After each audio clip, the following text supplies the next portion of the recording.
Hey everybody, Dr. Dan here, and this is a quick intro to Chapter 2. Now, excuse me because I'm going to have to look at my book and look at my notes as I talk to you, but I just wanted to touch base with you prior to getting into Chapter 2. So I think that maybe there's two key words here as far as I'm concerned when it comes to this chapter, and one of them is exploitation for sure. So exploitation of people and exploitation of natural resources. But the other one that sort of overrides exploitation, if you will, is the economy. So, you know, the Clinton administration back in the day used to say it's the economy, stupid.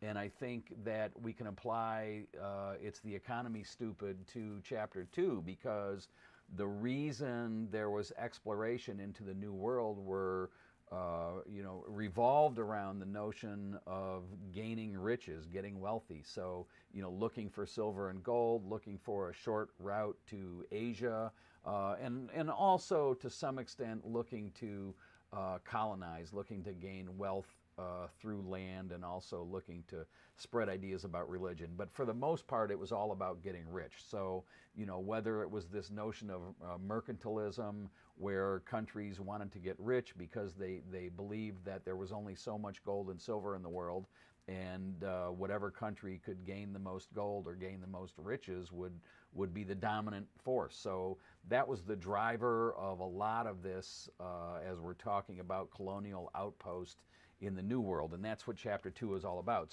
So again, I summarize it. The whole theme of the chapter is one of exploitation, and you know, think about what kind of exploitation you recognize, and think about providing examples. So, you know, the answer to that is there's exploitation of natural resources and there's exploitation of people. So that's sort of the answer there.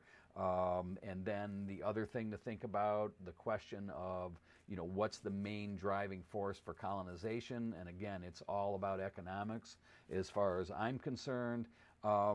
Interesting, in this chapter they talk about the Dutch East India Company, which is settling, around New York, and the Dutch East India Company, how there was a little bit of diversity there. They were tolerant of all different types of religion, and so that's an interesting thing to read about.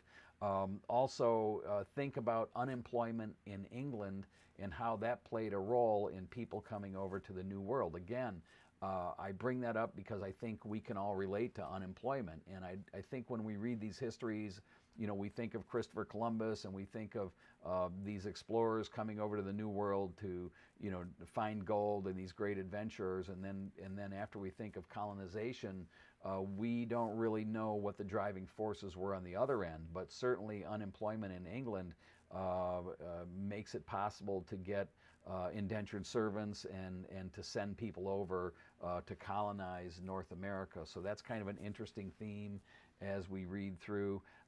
When we started the course, I told you during the readings you didn't really need to read those sidebars in the textbook, but there is an interesting one on page 51, which is called Indians on the Thames, and it talks about Native Americans in England.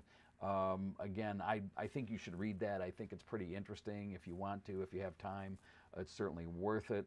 And then the only really date that you need to know out of this is the Jamestown colony, which is really the first successful English outpost, which is 1607. So I'd like you to know that, or at least know it's in the early 1600s. So sometimes I'll talk about Jamestown, and sometimes I'll talk about the Chesapeake. Those are the same thing to me. So Jamestown is in the Chesapeake Bay area. Some of you have probably been there before, but it's certainly one of the oldest settlements in North America, besides St. Augustine, which is in Florida, which was Spanish. So Chapter 2, let me see if I'm leaving anything else out.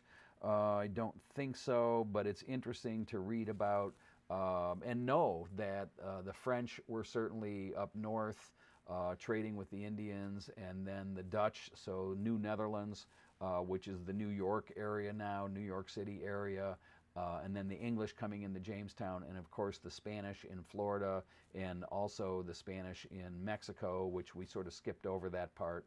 but that's going on at the same time. So that's the short synopsis of Chapter 2. It's kind of interesting.